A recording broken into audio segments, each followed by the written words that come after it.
Me coming home to the reservation, that's my personal conflict, choosing between the Red Road versus the Western Road. My great-grandfather has land up in the mountains of Window Rock, where my grandma's originally from.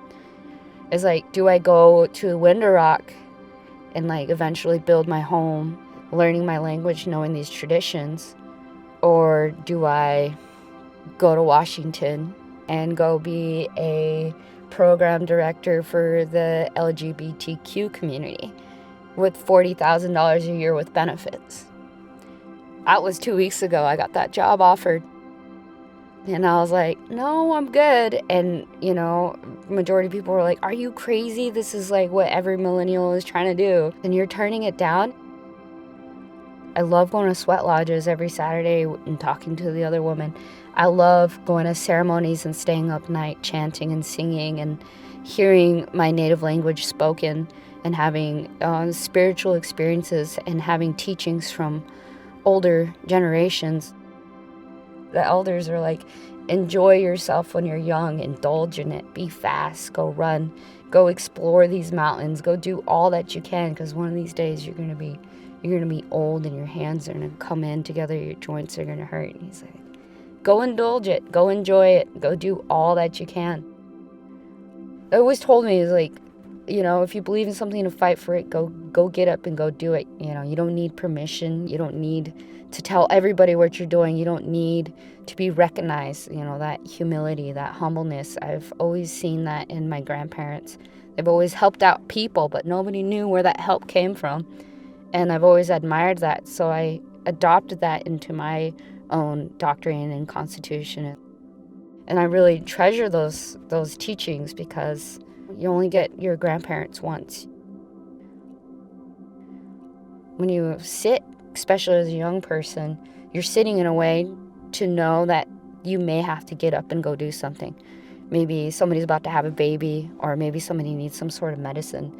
Maybe a message needs to go up. But if you're a young, able person, your back better be straight. You better be sitting in a position where if you have to get up and start running, you better go. So in that way, I was sitting upright and ready to go. And when the opportunity came, I was like, this is what I'm doing.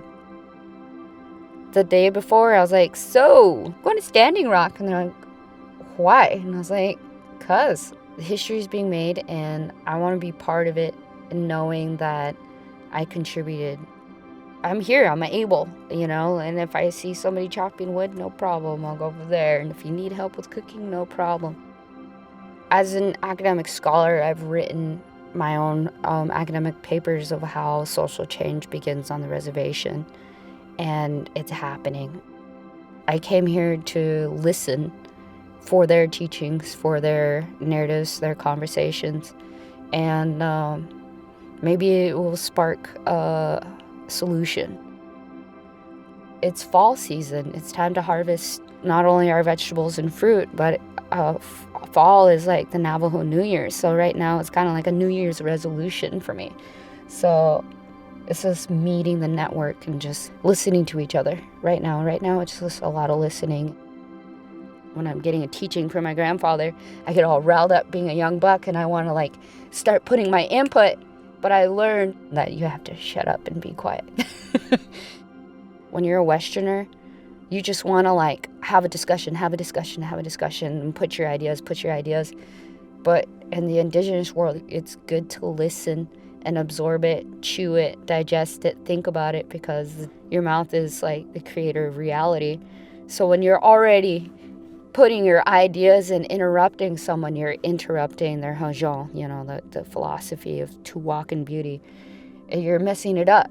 So it's just like, let them say what they feel and what they believe and whatever that narrative may be, and let it exist in the universe.